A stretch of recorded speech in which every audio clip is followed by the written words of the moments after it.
라는 제목으로 함께 하나님의 말씀을 나누기를 원합니다. 보통 보면은 나라가 망할 때 역사적으로 외부의 적들이 너무 강하기 때문에 나라가 망한 경우는 극히 드물다고 합니다. 그렇다면 이 나라가 왜 망하는가? 외부에 쳐들어오는 적들이 너무 강해서 그 나라가 망하는 경우는 극히 드물고, 이미 내부적으로 나라가 망해 있었다는 겁니다. 그리고 이미 내부적으로 나라 가운데 연약함이 있었기 때문에 망할 수밖에 없었다라는 것입니다.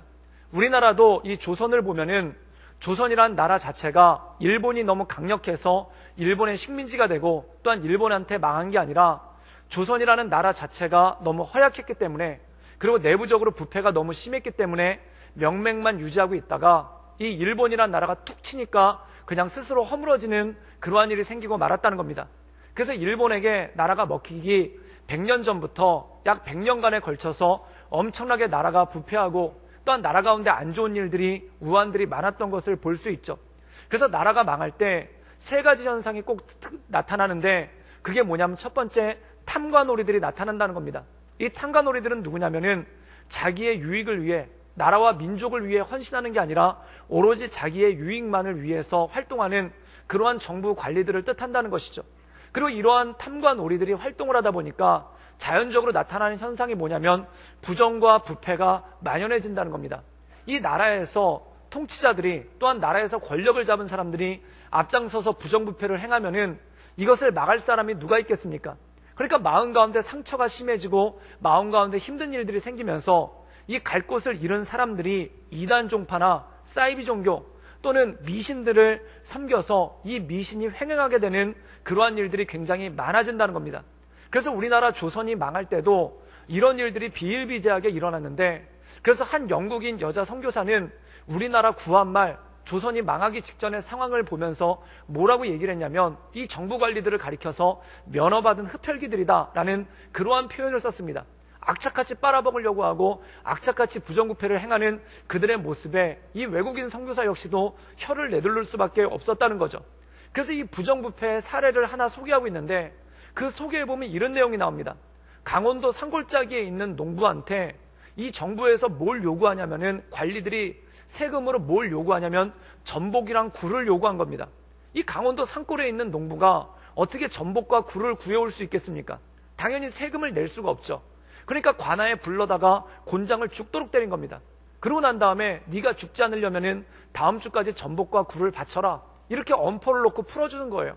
그럼 이 관아 밖에서 누가 기다리고 있냐면 이 정부 관리와 연결이 되어 있는 이 장사꾼이 밖에서 기다리고 있다가 전복과 굴을 구해줄 테니까 돈을 얼마를 내라.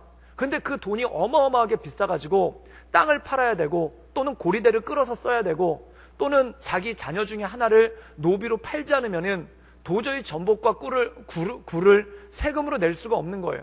그러다 보니까 땅을 빼앗기게 되고 가족들을 빼앗기게 되고 오갈 데가 없어서 유랑하는 그러한 사람들이 조선시대 때 차고 넘쳤다는 겁니다. 그래서 그런 모습을 바라보면서 나라가 이런데 어떻게 망하지 않을 수가 있겠습니까? 또 게다가 사람들이 마음 가운데 의지할 데가 없으니까 나라를 의지를 못하죠.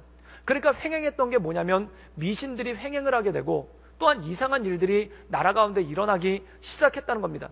그래서 결국 이 나라가 이미 내부적으로 다 썩어서 일본이 우리나라와 큰 전쟁 한번 치르지도 않고 그냥 툭 쳐버리니까 나라가 허물어져서 강점돼 버리는 그러한 모습 가운데 빠지고 말았다라는 것입니다. 사랑하는 여러분, 나라가 망하거나 나라가 힘들 때 외부의 강대국들이 너무 강해가지고 나라가 망하는 것 같지만 사실 그런 경우는 극히 드뭅니다.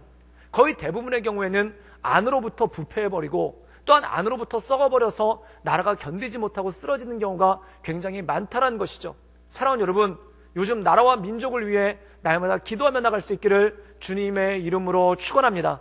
그래서 우리나라가 하나님의 말씀 가운데, 하나님의 인도하신 가운데 굳건하게 서는 것이 중요하다는 것이죠. 그런데 이스라엘 역시 마찬가지였다는 것입니다. 이 구약의 선지서들을 보면은, 특별히 이사야서와 예레미야서를 보면은 나라가 망하기 직전에 이 선지자들이 외치는데, 블레셋이 너무 강하니, 또는 바빌로니아가 너무 강하니, 또는 아수르가 너무 강하니 우리나라에 힘을 주소서라는 기도는 거의 없었습니다. 아니, 아예 없었습니다. 그럼 어떤 기도들을 많이 했는가? 이 선지자들이 백성 가운데 다니며 너희는 여호와께 돌아오라. 즉 돌아옴에 대해서, 회개에 대해서 촉구했다는 겁니다. 그 이유가 뭐냐면 외부의 적 아수르와 바벨로니아가 너무 강해서 나라가 망하는 게 아니라 이 내부의 부정부패가 너무 심하고, 또한 하나님의 말씀을 떠나간 사람들이 이 부패 가운데 나라를 망치고 있는 그 모습을 바라보면서 너희는 너희들의 모든 죄를 내려놓고 하나님께로 나오라라는 말씀이 나오는 것을 보게 됩니다. 그렇다면 이스라엘 백성들이 하나님 앞에 저질렀던 죄는 무엇입니까? 한마디로 얘기하자면 하나님을 경외하지 않았다는 것입니다. 그래서 예레미야 선지자는 이스라엘 백성들을 바라보며 뭐라고 얘기하냐면 마치 너희가 하나님이 없는 것처럼 하는도다. 너의 입으로는 하나님을 부르지만, 너희가 제사를 드리지만 마치 너희가 하는 행동을 보면은 하나님이 없는 것처럼 행한다라는 그러한 모습이 그 안에 나오는 것을 볼 때가 있다는 겁니다. 사랑하는 여러분, 사람은 스스로 조심해서 죄를 안 지을 수 있는가? 그게 불가능하고 그게 어렵다는 겁니다. 처음에는 죄를 안 짓는 것 같지만 다른 사람들이 꺼리낌 없이 죄를 짓는 것을 보면은 그 역시 죄에 빠져들어가고 죄에 녹아버리는 그러한 모습이 있다는 거죠. 제가 전임 전도사 때 전주대학교에서 교목으로 있었던 적이 있었습니다. 전주대학교 교목실에 있었는데 전주로, 서울 살다가 전주로 바로 이사를 간 게 아니라 6개월 정도 서울에 있던 집이 안 나가가지고 6개월 정도 주말 부부를 했었어요. 그래서 주말에는 서울에 올라가서 가족들과 함께 있고, 그 다음에 주중에만 이 전주대학교에 내려와서 사역을 했었는데, 서울에서 전주까지의 거리가 차로 운전해서 3시간입니다. 그런데 이 운전을 하다가 기가 막힌 일이 생겼는데, 그게 뭐냐면은 논산과 천안에 고속도로가 하나 새로 생긴 거예요. 그래서 전에는 서울에서 대전까지 갔다가 대전에서 전주를 내려가야 되니까 약간 돌아갔는데, 이 천안 논산간 고속도로가 생기니까 대전을 거치지 않고 가서 30분이나 시간이 단축이 된 거예요. 그런데 이 3시간 동안 운전하다가 2시간 반으로 단축되니까 굉장히 좋더라고요. 그런데 이 논산 천안 고속도로가 도로가 굉장히 잘 돼 있습니다. 거의 평지인데다가 거의 직선도로예요. 그리고 시속 110으로 제한 속도가 정해져 있는데 이 감시하는 카메라가 없습니다. 초기라서 감시 카메라를 설치를 못한 거예요. 그랬더니 이 차들이 달리기 시작하는데 엄청나게 빨리 달리기 시작하는 겁니다. 그래서 저도 처음에는 110 속도를 유지했는데 뒤에서 차들이 빵빵거리고, 그리고 제 옆에서 손살같이 이 추월하는 차들을 보면서 저도 밟기 시작했죠.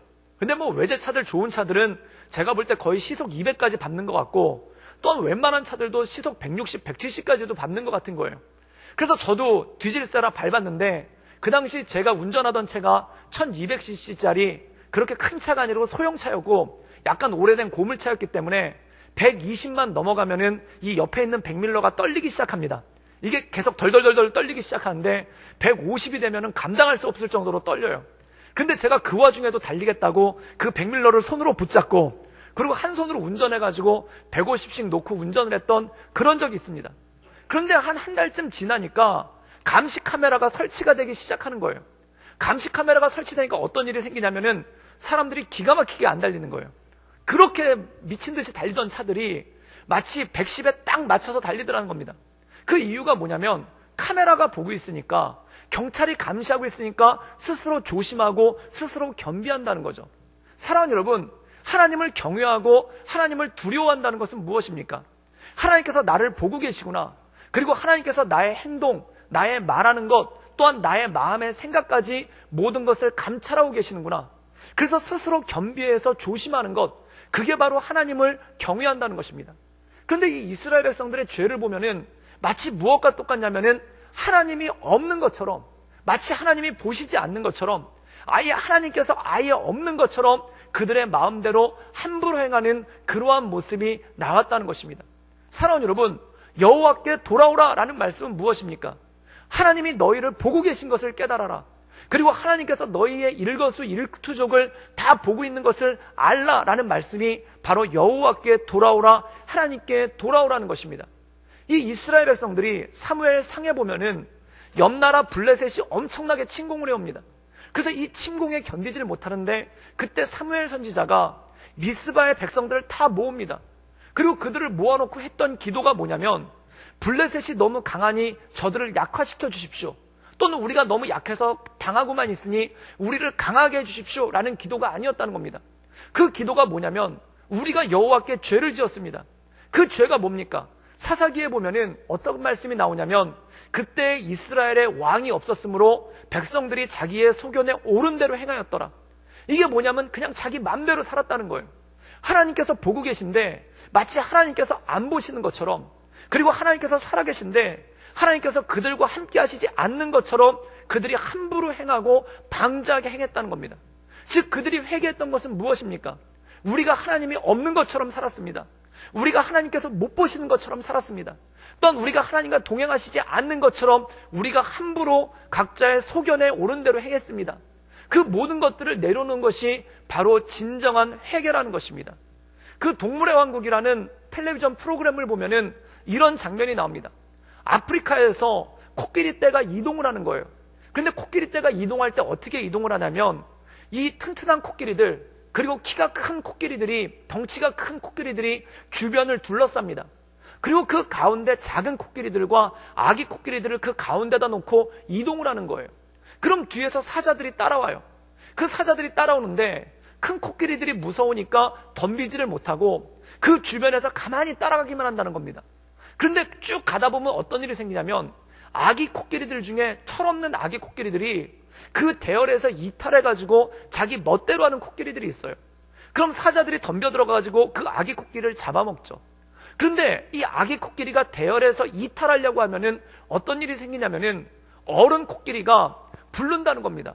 소리를 지르면서 부르는 거예요. 그게 뭐냐면 돌아오라는 겁니다. 왜냐하면 돌아오지 않으면 너는 사자에게 죽을 테니까 돌아오라 라고 외친다는 겁니다. 오늘 말씀 가운데 보면은 하나님께서 자기 백성들에게, 그리고 선지자를 통해서 너희는 여호와께 돌아오라 라는 말씀이 무엇이겠습니까? 마치 사자가 우글거리는 틈으로 아기 코끼리가 낙오한 것을 보고 너는 사자에게 잡아먹히지 않도록 우리에게 돌아오라, 이 어른들 코끼리 틈으로 돌아오라 라는 그런 음성과 똑같다라는 것입니다. 사랑하는 여러분, 저는 우리 나라와 민족이 하나님 말씀 가운데 떠나지 않고, 하나님 곁에 떠나지 않고, 하나님 없는 것처럼 행하지 않고 오직 하나님만을 바라보며 하나님의 말씀 가운데 거하는, 또한 하나님과 동행하는, 또한 하나님을 경외하는, 하나님을 두려워하는, 또한 우리와 함께 하시는 그 하나님만을 의지하는 그러한 민족 될 수 있기를 주님의 이름으로 축원합니다. 그것이 바로 나라가 사는 길이고 우리가 온전함으로 나갈 수 있는 능력이 그 안에 있다는 것이죠. 오늘 말씀 가운데 보면은 이 스가랴 선지자 역시 동일하게 이스라엘 백성들에게 돌아오라 라고 하나님의 말씀을 전하는 장면이 오늘 말씀 가운데 나왔다는 것입니다. 우리 함께 스가랴 1장 1절에서 3절까지의 말씀을 읽도록 하겠습니다. 우리 다 같이 읽겠습니다. 시작. 다리오 왕 제2년 8째 달에 여호와의 말씀이 이또의 손자 베레가의 아들 선지자 스가랴에게 임하니라. 이르시되 여호와가 너희의 조상들에게 심히 진노하였느니라. 그러므로 너는 그들에게 말하기를 만군의 여호와께서 이처럼 이르시되 너희는 내게로 돌아오라. 만군의 여호와의 말이니라. 그리하면 내가 너희에게로 돌아가리라. 만군의 여호와의 말이니라. 오늘 말씀 가운데 보면은 이 스가랴 선지자를 통해서 하나님께서 이스라엘 백성들에게 전하시는 말씀이 있습니다. 그게 뭐냐면 스가랴 1장 3절에 너희는 내게로 돌아오라. 그리하면 내가 너희에게로 돌아가리라. 만군의 여호와의 말이니라 라고 말씀하고 있습니다. 하나님께서 원하시는 것은 무엇입니까? 이스라엘 백성이 하나님께로 돌아오기를 원한다는 것입니다. 그렇다면 이 스가랴 시대에 어떤 일들이 있었기 때문에 하나님께서 이스라엘 백성들이 돌아오기를 원하시는 걸까요? 이 당시 배경을 보면 이렇습니다. 이 스가랴 선지자 전에 70년 전에 유다가 바벨로니아에게 멸망을 당하게 되죠.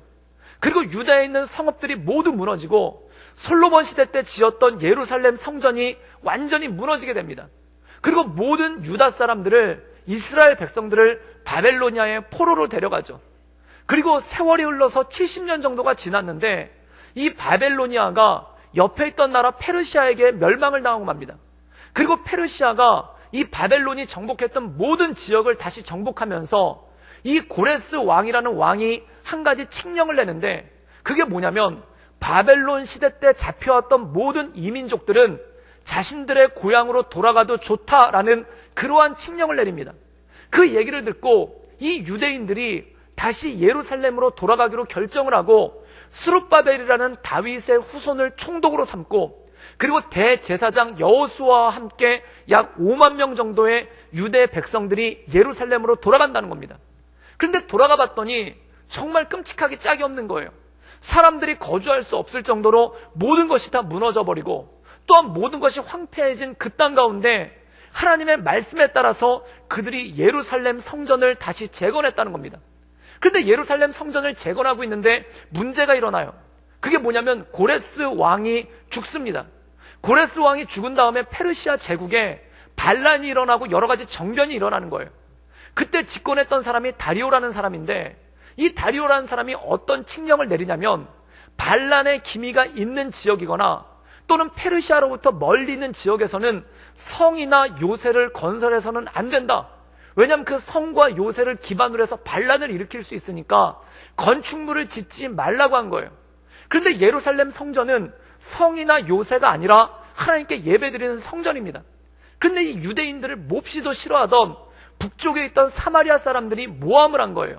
이 예루살렘 성전이 보기에는 성전과 같지만 그것을 통해 이스라엘 백성들을 규합시켜서 반란을 일으킬 수도 있다. 이런 식으로 투서를 보낸 거예요. 그래서 결국 예루살렘 성전을 재건하는 것이 중단되게 됩니다. 그런데 문제는 뭐냐면 얼마 있지 않아 세월이 지나서 이 다리오 왕이 나라를 튼튼하게 이끌어갔기 때문에 이제 성벽을 다시 짓는 거나 요새를 다시 짓는 것을 반대하는 법안들이 다 없어졌다는 겁니다. 그래서 다시 모든 사람들이 성벽을 짓고 요새를 자유롭게 지을 수 있었는데 이 이스라엘 백성들이 성벽을 다시 짓지를 않은 거예요. 외부에 규제가 있어서 또는 외부에 핍박이 있어서 안 짓는 게 아니라 이들이 다시 이 성전을 지을 힘을 잃어버렸더라는 겁니다. 그래서 성전을 안 짓기 시작한 지 얼마가 지났냐면 16년이 지났다는 거예요. 그럼 그 이유가 무엇인가? 마치 예를 들자면 이런 것과 똑같습니다. 새벽 예배를 매일같이 나오시는 분이 있었는데 어느 날 감기가 걸려가지고 일주일 정도 새벽 예배를 못 나간 거예요. 그런데 감기가 다 났음에도 불구하고 이 새벽에 자는 잠의 꿀맛을 알아가지고 일어나지 못하고 새벽 예배를 안 나가는 것과 똑같은 그러한 상황이 벌어졌다는 겁니다. 이미 충분히 할 수 있는데 이미 충분히 지을 수 있는데 그들 마음 가운데 꾀가 생겨서 그리고 그들 마음 가운데 성전 짓는 것을 무의미하게 여겨서 성전을 짓지 않았다는 겁니다. 그런데 문제가 생깁니다. 성전을 짓지 않으니까 어떤 일이 생기냐면 이 이스라엘 백성들 마음 가운데 혼란이 오기 시작하는 거예요. 우리가 시편에 보면은 바벨론 강가에서 부른 노래가 있습니다. 그 노래에 보면은 우리가 예루살렘을 사모하였다. 이 포로 시대 때 잡혀갔던 사람들이 예루살렘을 소망하면서 불렀던 노래죠. 만약에 우리가 다시 한번 예루살렘에 갈 수 있다면, 만약에 우리가 다시 한번 예루살렘에 가서 성전을 지을 수 있다면 우리가 다시 한번 하나님을 찬양할 텐데, 우리가 하나님을 높일 텐데, 그렇게 간절히 기도를 했는데 이 고레스 칙령이라는 것이 나와가지고 예루살렘에 가서 성전을 짓게 된 거예요. 그런데 어느 순간에 성전을 지어야 되는 사명을 잃어버리고 또한 이 성전을 지어야 되는 임무를 잃어버리니까 그 다음부터 이 이스라엘 백성들이 방황하기 시작하고 혼란에 빠지는 일들이 생기기 시작했다는 것입니다.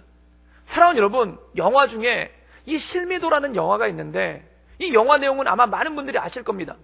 이 북한의 평양에 김일성을 암살하기 위해서 이 옛날에 그 사형수들을 모아가지고 훈련을 시키죠. 그리고 그들한테 뭐라고 임무를 주냐면, 그들에게 뭐라고 사명을 주냐면, 너희들이 사형수들인데 만약에 이 임무를 성공시켜서 김일성을 죽이고 오면은 너희들은 영웅으로 자랑스러운 대한민국의 국민으로 살 수 있다. 그 사명을 주는 거예요. 그래서 이 사람들이 섬에 들어가가지고 정말 처절하다 못해 잔인하기까지 한 훈련들을 그들이 다 감당을 해냅니다. 그리고 그 모든 훈련을 이겨냈는데 문제가 뭐냐면은 갑자기 7.4 남북 공동성명이 발표되면서 서로 적대적인 행위를 안 하게 된 거예요. 그래서 이 실미도 부대를 평양에 파견해야 되는데 그게 취소가 된 겁니다. 그게 취소가 되니까 사명이 없어지니까 임무가 없어지니까 이들이 어떤 일을 벌이기 시작하면 서로 싸우기 시작하는 거예요. 싸워도 그냥 싸운 게 아니라 훈련받은 사람 아닙니까? 이 훈련받은 사람들이 사명을 잃어버린 것만큼 힘든 게 없더라고요. 훈련받은 사람들이 사명을 잃어버리니까 자기들이 훈련받은 거 가지고 더 치열하게 싸우는 거예요. 더 힘들게 싸우는 거예요. 마치 무엇과 똑같은가? 한때 성령 충만했었는데, 한때 예수님 잘 믿었는데, 그리고 한때 교회 깊이 헌신했는데 이런 사람들이 사명을 잃어버리면은 더 안 좋은 모습을 보이게 되고 더 어려운 모습을 보이는 것과 똑같은 그런 현상이 일어나더라는 겁니다. 사랑하는 여러분, 사람이 사명을 잃어버리면 방황하게 된다는 겁니다. 특히 이 바벨로니아에서 예루살렘으로 왔던 사람들은 처음에 사명을 가지고 왔는데 예루살렘에 도착해서 먹고 살다 보니까, 예루살렘에 도착해서 이런저런 일들을 겪다 보니까 사명을 잃어버린 거예요. 사명을 잃어버리고 나니까 그들이 방황하기 시작하고, 사명을 잃어버리고 나니까 그들이 타락하기 시작하는 것들이 급속하게 일어나기 시작한다는 겁니다. 사랑하는 여러분, 출애굽기에 보면은 이스라엘 백성들이 이집트에서 살다가 가나안 땅에, 조상의 땅에서 하나님께서 세우신 나라를 세우자라는 그 사명을 가지고 이집트를 탈출해서 나옵니다. 그런데 탈출하자마자 가나안으로 바로 갔으면 괜찮은데 인생에 어려움이 있죠. 광야에서 어려움을 당한 거예요. 그 광야에서 어려움을 당하니까 어떤 일이 생기냐면 사명을 잃어버리기 시작합니다. 사명을 잃어버리기 시작하니까 매일매일의 삶이 어떤 삶이냐면 한숨과 원망만 있는 거예요. 우리가 왜 이집트를 떠났던가? 우리가 왜 그 먹고 살기 좋은 이집트를 떠나가지고 이 광야에 와서 생고생을 하고 있는가? 그 모습 때문에 이 사명을 잃어버린 백성들이 틈만 나면 주장하는 게 뭐냐면 우리 다시 이집트로 돌아가자, 우리 다시 이집트로 돌아가자 라고 하면서 푸념하는 장면이 이 말씀 가운데 나와 있지 않습니까? 사랑하는 여러분, 사명을 잃어버리면 그 사람 인생 가운데는 후회밖에 없습니다. 사명을 잃어버리면 그 사람 인생 가운데는 원망밖에 없습니다. 이 당시 이 이스라엘 백성들이 떠나왔던 바벨로니아의 성읍들은 선진 문명의 성읍, 지금으로 치면은 서울이나 뉴욕 또는 부산 같은 대도시입니다. 그 대도시에서 살던 사람들이 거기를 떠나서 황무지밖에 없는 이스라엘로 나온 거예요. 그럼 그들이 거기서 탄식하는 게 뭡니까? 나온 이유는 무엇입니까? 사명 때문에 나왔어요. 사명 때문에 나왔는데 사명을 잃어버리니까 마음 가운데 후회가 가득한 거예요. 그 후회가 가득한 게 왜 우리가 바벨론을 버리고 떠났던가? 바벨론의 그 흐르는 강물들을 왜 버리고 우리가 떠났던가?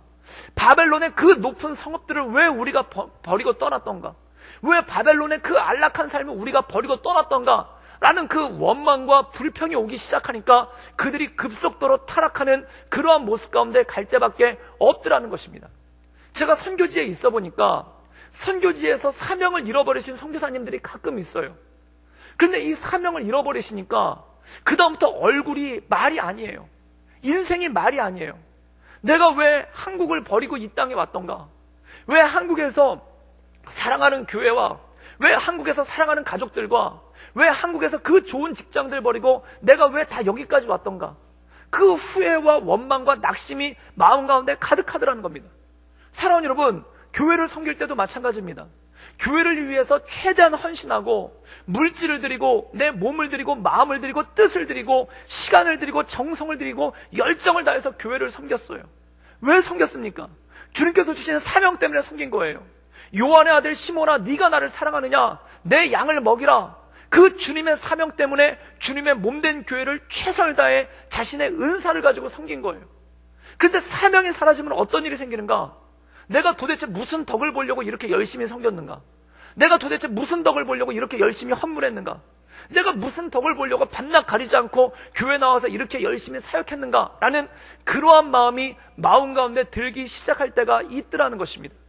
사랑하는 여러분, 이스라엘 백성들 마음 가운데 그러한 마음이 들기 시작하니까, 이 유대 성읍을 재건하러 왔던 백성들 마음 가운데 이런 마음이 들기 시작하니까 이들에게 어떤 일이 생기는가? 급속하게 타락하기 시작하더라는 겁니다. 그들이 급속하게 하나님 말씀 가운데 떠나기 시작하고 그들이 급속하게 하나님의 말씀에서 벗어나는 그러한 일들이 생기더라는 겁니다. 마치 이전보다 더 못하게, 헌신하기 전보다 더 못한 모습으로 그들이 패역한 길을 걷기 시작했더라는 거예요. 그때 하나님께서 말씀하시는 것이 이것입니다. 너희는 내게로 돌아와라. 내게로 돌아오란 말은 무엇입니까? 하나님께서 너에게 주신 사명, 예루살렘 성전을 회복하는 그 모든 일을 회복하라 라고 말씀하고 있다는 겁니다. 사랑하는 여러분, 하나님께서 여러분에게 주신, 또한 저에게 주신, 그리고 우리 구덕교회에게 주신 그 사명을 온전함으로 회복할 수 있기를 주님의 이름으로 축원합니다. 이 사명이 회복되지 않으면 내부가 복잡해져요. 이 사명이 회복되지 않으면 어떤 일이 되는가? 우리 마음이 복잡해지는 거예요. 사랑하는 여러분, 그렇다면 하나님께서 우리에게 주신 사명이 무엇입니까? 제자들에게 예수님께서 승천하시면서 말씀하신 것, 너희는 증인이 되어라.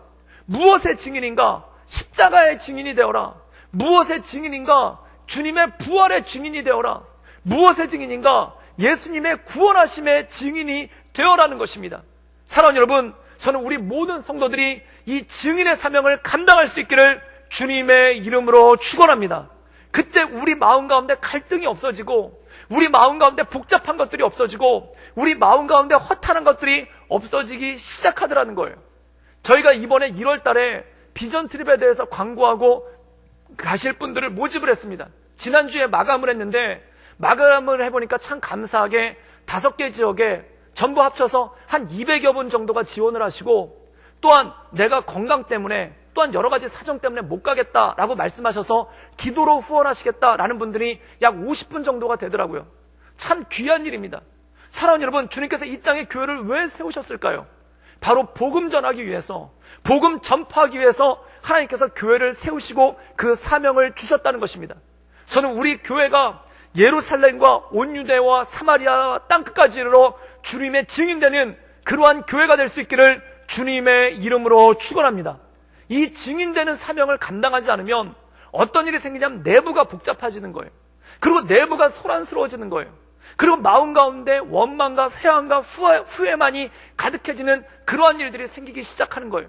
저는 기도하면서 작년에 우리 장로님들과 정책당회 때 정책을 세우면서 상반기에는 비전 트립으로 우리 교회 외의 지역을 좀 섬기고, 또한 하반기 때는 이 새생명 전도 축제라고 해서 이 지역에 있는 사람들, 그리고 우리 가족들, 그리고 우리 주변에 믿지 않는 사람들을 초대해서 그들에게 복음을 전하는 놀라운 일이 있기를 기도하며 나갔습니다. 그래서 그걸 가지고 정책당에서 장로님들이 허락해 주셔서 그 없는 살림에 예산도 허락해 주시고 그 여러 가지 부족한 가운데 할 수 있는 많은 것들을 허락해 주셨어요. 사랑하는 여러분, 저는 소망하기를 올 가을에 추수감사절 때, 원래 추수감사절이 되면은 농부들이 농사 지은 것 하나님께 올려드리고 자기들이 농사 지은 과일과 곡식들을 하나님께 올려드리지 않습니까? 저희는 영혼을 품고 그 영혼을 하나님께로 인도할 수 있기를 주님의 이름으로 축원합니다. 그래서 추수감사절 전주에 새생명 전도 축제를 할 텐데, 지금부터 마음 가운데 이제 봄이 오지 않습니까? 씨앗을 심는 마음으로, 농부가 가을에 추수를 바라면서 씨앗을 심는 마음으로 복음 전할 수 있기를 주님의 이름으로 축원합니다. 그래서 우리 가족들 가운데, 그리고 우리 주변 사람들 가운데, 그리고 우리 지역 사람들 가운데 아직 예수님을 믿지 않는 사람들이 있다면 그들을 가슴에 품고 그들에게 복음이 증거될 수 있기를, 그리고 그들에게 복음이 전파될 수 있기를 마음에 품고 하나님께 간절함으로 나가는 우리 구덕교회 모든 성도들 되기를 주님의 이름으로 축원합니다. 그것이 바로 사명이라는 겁니다. 사명을 잃어버리면 방황하게 됩니다. 사명을 잃어버리면 헤매게 됩니다. 그리고 사명을 잃어버리면 하나님 말씀 가운데 급속하게 떠나게 된다는 것이죠. 그런데 한 가지 주목할 것이 있습니다. 이 온전한 사명 가운데 나가기 위해 필요한 것이 무엇인가? 바로 하나님의 말씀을 붙잡아야 된다는 거예요. 제가 너무나 사랑하고 또한 제가 너무나 존경하는 목사님, 이제 하나님 품으로 올라가셔서 이 세상에 계시진 않지만 그 목사님이 돌아가시기 몇 년 전부터 몸이 너무너무 아프셨어요.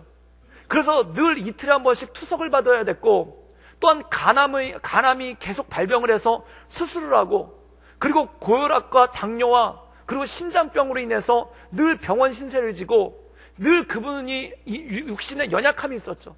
근데 이분이 돌아가시기 전에 유언처럼 쓴 책이 있는데, 그 유언처럼 쓴 책이 뭐냐면은 나는 선교에 목숨 걸었다. 그 책을 쓰셨어요.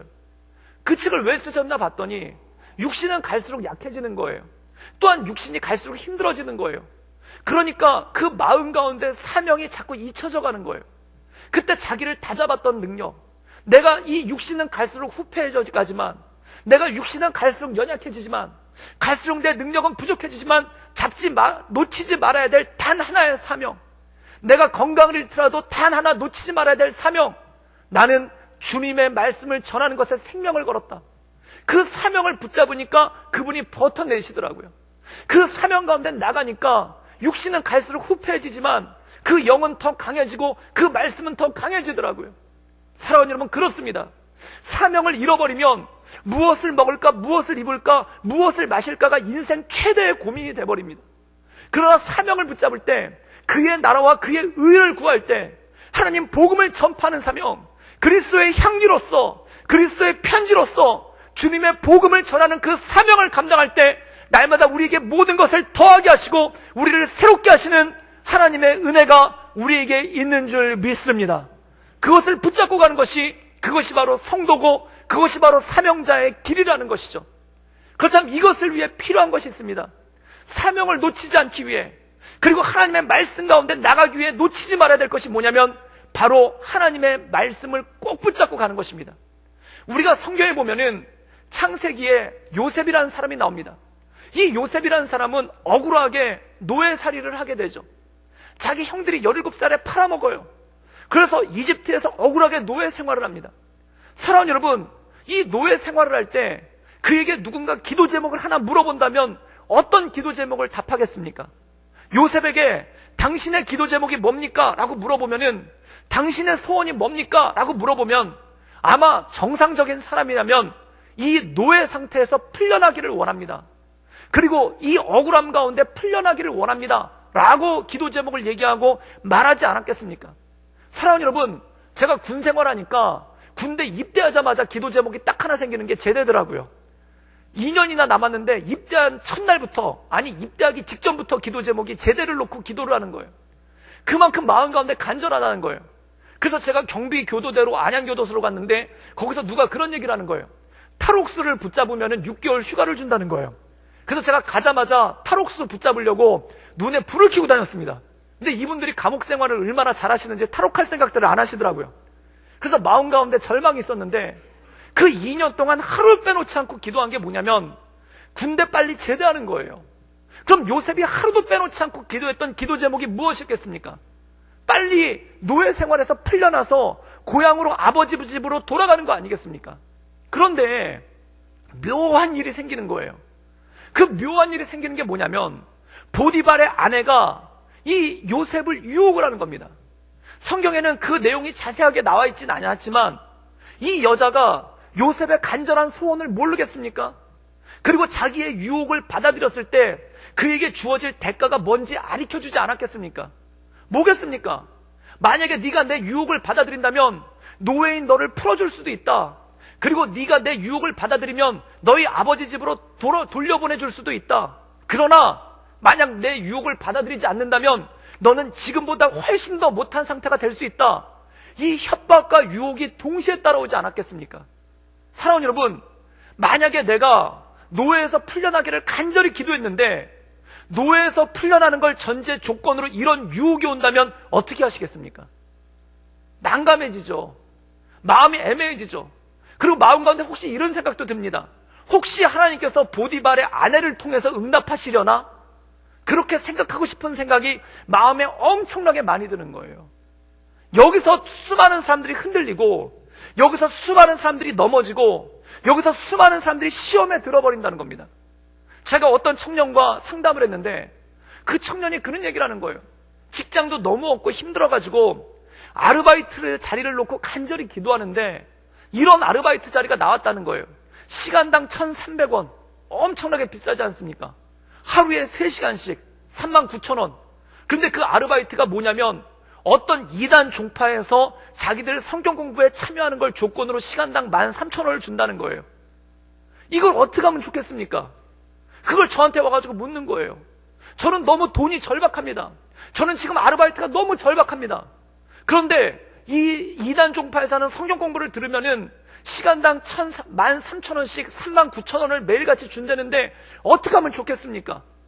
여러분 거기서 어떻게 답을 해주시겠습니까?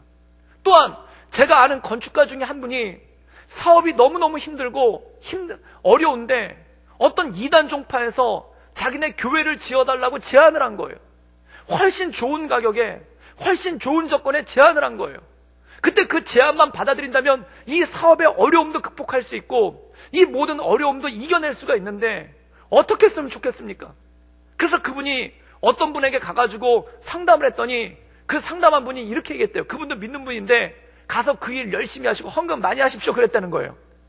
그럼 여러분 정말 그게 옳은 길일까요? 그런데 오늘 요셉 마음 가운데 지금 노예에서 풀려났으면 좋겠습니다 라고 하는데 묘하게 일이 벌어지는 거예요. 그런데 성경에 보면 이렇게 얘기합니다. 요셉이 단호하게 그것을 거절합니다.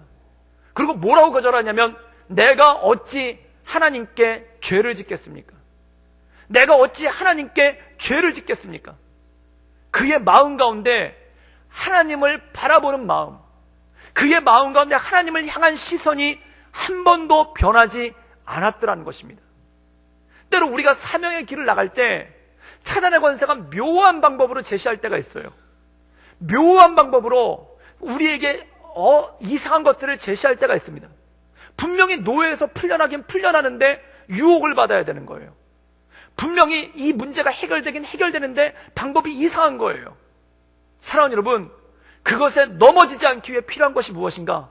바로 하나님의 말씀을 붙잡고 하나님의 말씀을 단단히 붙잡고 나갈 때 그 유혹에서 넘어지지 않는다는 것입니다. 사랑하는 여러분, 여호와께 돌아오라는 말은 무슨 뜻입니까?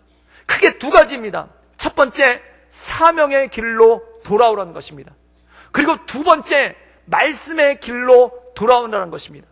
이 말씀의 길에서, 이 사명의 길에서 우리가 그것을 굳건히 붙잡고 나갈 때 쓰러지지 않는 하나님의 능력과 힘이 우리에게 주어진다는 것이죠. 사랑하는 여러분, 우리 교회에 하나님께서 주신 사명이 있습니다. 또한 우리 각자에게 하나님께서 주신 사명이 있습니다. 그리고 또 하나님께서 우리에게 주신 말씀이 있습니다. 이 사명과 말씀을 굳게 붙잡고 하나님의 은혜 가운데 날마다 승리하며 나가는 우리 구덕교회 모든 성도들 되기를 주님의 이름으로 축원합니다. 함께 기도하시겠습니다. 늘 언제나 살세 역사하신 주님, 우리에게 주신 사명의 길이 있고 또한 우리에게 주신 말씀의 길이 있는데, 하나님, 그 사명의 길과 말씀의 길에서 떠나지 않도록 주님 우리를 붙잡아 주시고 주님 우리를 인도하여 주시옵소서. 때로 살아가는 것이 너무 벅차서, 또한 새로 살아가는 것이 너무 힘들어서 사명의 길을 잃어버릴 때가 있습니다. 그래서 내 마음 가운데 온갖 후회와 내 마음 가운데 온갖 낙심과 내 마음 가운데 온갖 원망이 나를 지배하며 악의 길로 인도할 때가 있음을 보게 됩니다. 주님, 내가 사명의 길을 놓지 않도록 주님 도와주시고 인도하여 주시옵소서. 또한 말씀 가운데 날마다 굳게 설 수 있도록 주님 나를 인도하여 주시옵소서. 예수님의 이름으로 감사하며 기도드리옵나이다. 아멘.